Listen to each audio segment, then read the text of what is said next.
Hi guys, it's Lynn here. I hope everybody's having an amazing day.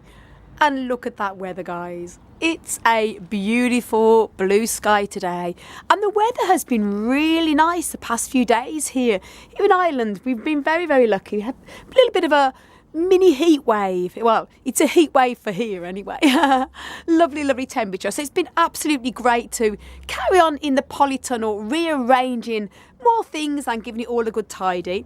Now, I've done a series of videos that you guys, if you've been following my videos, will know. I've been revamping and making lots more room in the polytunnel, as you can see there.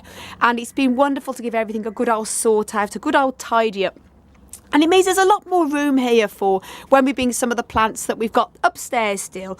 We're going to be bringing them back out now the weather's getting warmer. Probably in the next couple of weeks, once the chance of any very cold weather has gone.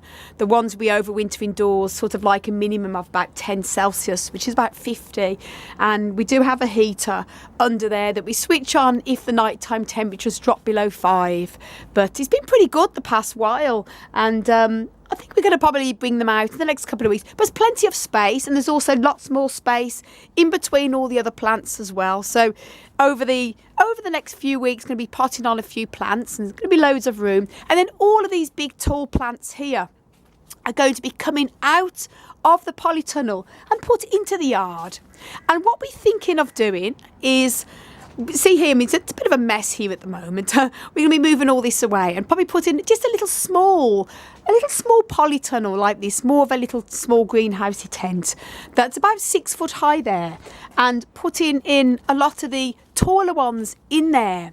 And we normally have these in the yard, actually just out to get the rain. These type of plants, mostly Trichocereus, can take plenty of rain during the summer. But we were lucky last year because we did have a very good summer and it was pretty dry. But we never know what the weather's going to be like. And I'm somebody who likes to be in control of when I water the plants. Even in the summer, they do still like to dry out in between waterings. When I say dry out, I mean the soil in the pot likes to dry out, and then I give them a good water again. So we're thinking of possibly getting just a little bit of a green, very small green tent polytunnel, just enough to cover them to stop excess rain getting on them. Not quite sure yet, but that won't be for another couple of weeks when all these come out. And then we're going to have all this space in the polytunnel here then as well.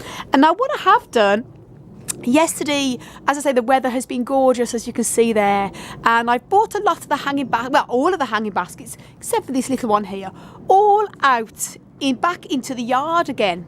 Now I have my hanging basket stand up in my little office, and I've got some chlorophytums on there, some other ripsalis, so I'll probably be bringing that down as well in the next week or so, and putting that possibly up here, and then putting all them hanging baskets out. But I'm just dealing with the ones I've had in the polytunnel, and mostly epiphyllum and some ripsalis and slumbergera that I've got all here hanging out. And you know, it's quite handy when you have a washing line, because why put your washing on it when you can use it for hanging baskets? Just don't ask me where I'm going to put the washing when I go put the washing on. But they are great to put baskets on. And as I say, we have a few hanging basket hooks here anyway that we hang the plants on, and they're all coming into bud. Now I have done an update on these only the other day, so I don't need to go into too much detail, but they're doing very well here. A lot of buds on a lot of them. This is my slumbergera, the true Christmas cactus. It has the scallop leaves. That's obviously stopped flowering now. And loads of buds on my epiphyllums, packed with buds. So when I did take them out the polytunnel, I made sure they were all in the same direction, because the last thing I want to do is to turn them around the other way around, facing a different direction.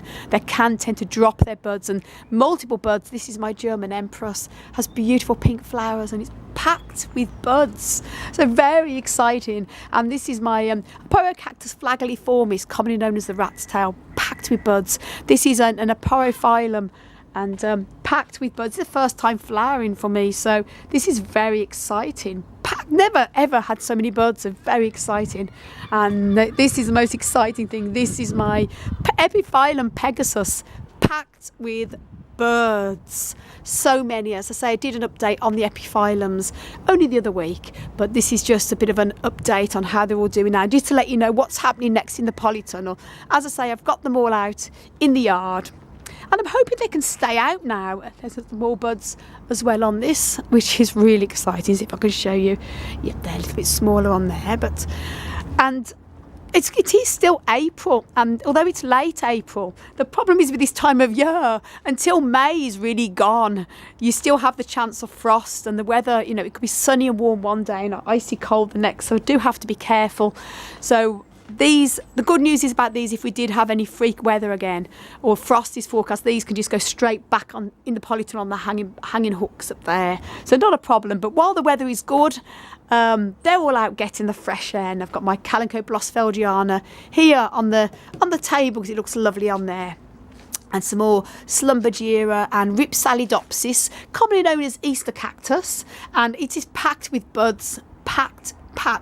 Every single leaf segment has at least one, if not two or three flower buds on. So it's going to be an amazing flowering display in a few weeks' time. Very, very wonderful. And more Ripsalidopsis, commonly known as Easter cactus here. As you can see, they're all very different. I've got a few different varieties. I've got pink flowering, white flowering, orange flowering, and red. So a mixture in this basket. This is the pale pink. I think that one is the white, that one is the deep pink, and this one is the red. So they're all coming into bud as well, even though Easter is sort of here and almost gone now. These sort of flower usually for me in the May time. They're kept cooler in the polytunnel, so it delays flowering. And this is my old well, it's not old as such, but Slumbergira Orange Brazil, long flower. I'll just remove these dead flower buds, parts now, and see how it's gone red. This is because it's been in the sun. I've actually put it, this table gives it a little bit of shade, but that's how it goes. But it's actually really lovely. I'm going to be repotting. Actually, that soil needs a repot. I'm going to put this into a much bigger hanging basket, so it's got a chance to really grow and thrive in the next few weeks. But this is a beauty. So it's a little bit of an update of what is really going on in the yard here. This is a lovely, my wonderful friend Olga from Olga's Dreamland gifted us some amazing plants here. We've been potting them up and having fun. This is the yucca plant here, and this one here is a Nerium one as well, all cuttings, so doing very well here. And so we're going to be, the yard is a bit of a mess at the moment. As you can see, I've got buckets there. We're in the middle of tidying up, you see. First real opportunity we've got where the weather has been really nice, where we've been able to go into the yard and really give everything a good tidy up. And as I say, we're thinking of getting a second little, very small little green tent polytunnel. Maybe not there because it might block the window out, but maybe put it at the side here just to keep some of the taller ones in. Not quite sure. We'll see how we go. I always think you can't beat the fresh air with plants. It's the rain we have to be a bit careful of. At this time of year anyway, once summer's here, we should be okay. So that's all that's happening there. And now what I'm going to be doing today is we have, as you can see, there's a lot of plants under the table there. And I've got agaves there. I've got epiphyllum and to show you another agave up here. And some Opuntia there. And my big epiphyllum acamanii under there. And they've overwintered pretty good in here. And as I say now, these I'm going to be bringing out into the yard today. And then it's making the floor pretty free. And then it's just all these big ones coming out in the next couple of weeks once the frost has gone. And there's another epiphyllum there coming out. The good thing is about the epiphyllums and the agaves. Agaves are pretty cold hardy anyway. But if we do get any bad sort of frost, still, because it is still a bit early, still early spring, then they can all come back in here again for a night or two without any problems. The same as the hanging baskets. It's just the very tall ones would be awkward to bring back in, so we have to wait a little bit longer for them. So that's what I'm going to be doing today, guys. So these under here, as you can see under the table, are all coming out, and it's going to leave even more space. And I'm going to be putting them now out in the yard. Now that's the epiphyllums all out there. I've got the three large ones in the pots, and this one is my acamania I've had for absolutely years and years, and it's a bit shriveled, so it needs a good water and a bit of a plant feed. And this is one that we got from Urban Plant Life last year, and it overwintered very well in the polytunnel, looking nice and green.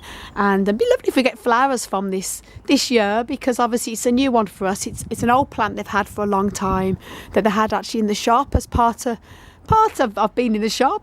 So it's an honour to have this. And as I say, going to give all these are good water this afternoon, so I got a chance to take it all up and see them all coming into buds. The Acamanii normally is completely in flower at this time of year, but it has got buds. Got a few buds forming there. As I say, I've kept it drier than I normally would. When I lived in the south of Ireland, I used to keep this in the conservatory, so I would have kept it sort of watered pretty much lightly through the winter, but it's been completely dry, which is probably why it's held back on flowering.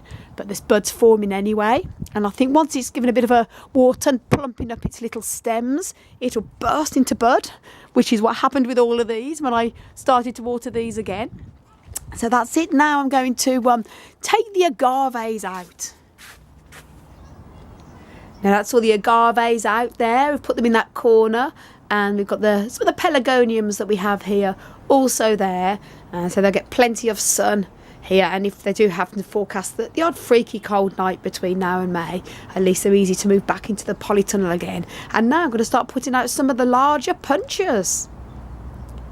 Now that's it, guys, that's it for today. I've just sorted out the agaves, which I'm just temporarily putting in that corner now to get some sun, and the bigger punchers out there as well, and the epiphyllums. And the reason why I've got the bigger punchers outside is because they can get plenty of rain during the summer months, and they are a bit large, so they're better off outdoors. And then I've got all the smaller punchers here, all still on the table. They're going to be staying there all through the spring and summer.